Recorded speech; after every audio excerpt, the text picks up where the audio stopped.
துப்பாக்கியில் எடுத்துக்கிட்டிங்கன்னா அந்த பஸ்ஸு பிளாஸ்ட்லேருந்து கதை ஆரம்பிச்சிடும். அது கரெக்டாக கேப்டன் பரவனோட இன்ஸ்பிரேஷனில் தான் அந்த ஃபஸ்ட்டு 20 மினிட்ஸ் இருந்தது.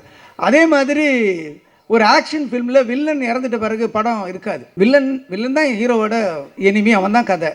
வில்லன் இறந்துட்ட பிறகு படம் இருக்கவே இருக்காது. ஆனால் வில்லன் இறந்ததுக்கப்புறம் 10 நிமிஷம் படம் ஓடும். அதுதான் எனக்கு திருப்பி ரமணாவில் இன்ஸ்பிரேஷன் ஆச்சு. ரமணாவில் வில்லன் இறந்த பிறகு திருப்பி 10 நிமிஷம் இருந்துச்சு. ஏன்னா பார்ப்பாங்க அப்படின்ற ஒரு நம்பிக்கையை வந்து எனக்கு அந்த படம் கொடுத்தது. அவ்வளோ பெரிய பிரம்மாண்டம், ஒரு ஆச்சரியமான ஒரு பிரமிப்பை அந்த படம் கொடுத்துச்சு.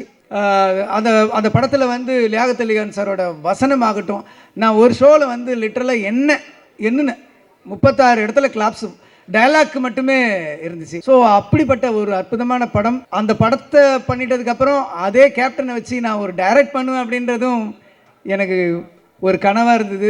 அதே மாதிரி என்னுடைய திருமணத்தை அவர் நடத்தி வச்சாருன்னு நினைக்கும் போது அதுவும் எனக்கு ஆச்சரியமாக இருக்குது. இன்றைக்கி நான் ஊரில் சினிமாவுக்கே வராத ஒரு ரசிகனாக அவரோட கேப்டன் பிரபாகரனை வந்து ஃப்ரண்ட் ரோவில் உட்காந்து நான் பார்த்த ஒரு ரசிகன் வந்து இன்றைக்கி ரீரிலீஸில் வந்து அந்த டைரக்டரோட பக்கத்தில் உட்காந்துருக்கேன் போது எனக்கு இதுவே கனவு மாதிரி தான் இருக்குது.